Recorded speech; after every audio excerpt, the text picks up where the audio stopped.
കൗരവരോട് ചൂതിൽ തോറ്റ് വനവാസത്തിന് പുറപ്പെട്ട പാണ്ഡവരെ നിരവധി ബ്രാഹ്മണർ അനുഗമിച്ചു.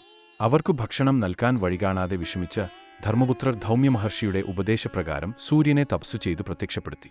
സൂര്യൻ പാണ്ഡവർക്ക് അവരുടെ വനവാസകാലത്തു സമ്മാനിച്ച പാത്രമാണു അക്ഷയപാത്രം. പാഞ്ചാലിയുടെ ഭക്ഷണം കഴിയുന്നതുവരെ ദിവസവും അവർ ആഗ്രഹിക്കുന്ന ഭക്ഷണസാധനങ്ങൾ അതിൽ നിന്നും ലഭിച്ചിരുന്നു. ആഹാരം ക്ഷയിക്കാത്ത പാത്രം എന്ന അർത്ഥത്തിൽ ആ പാത്രത്തിന് അക്ഷയപാത്രം എന്ന പേരും കിട്ടി.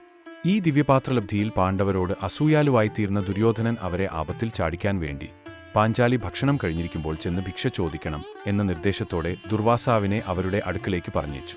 മഹർഷിയെയും ശിഷ്യന്മാരെയും സൽക്കരിക്കാൻ നിർവാഹമില്ലാതായ പാഞ്ചാലി രക്ഷയ്ക്കായി ശ്രീകൃഷ്ണനെ ധ്യാനിച്ചു.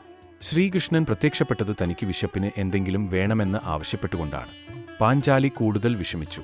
ശ്രീകൃഷ്ണൻ അക്ഷയപാത്രം പരിശോധിച്ചതിൽ ഒരു ചീരയില കണ്ടുകിട്ടി. അതെടുത്ത് അദ്ദേഹം ഭക്ഷിച്ചു വിശപ്പടക്കി. അതോടെ സ്നാനകർമ്മത്തിനായി പോയിരുന്ന ദുർവാസസ് പ്രഭൃതികൾക്കു വേർനിറഞ്ഞു സമ്പൂർണ്ണ തൃപ്തി ലഭിച്ചു.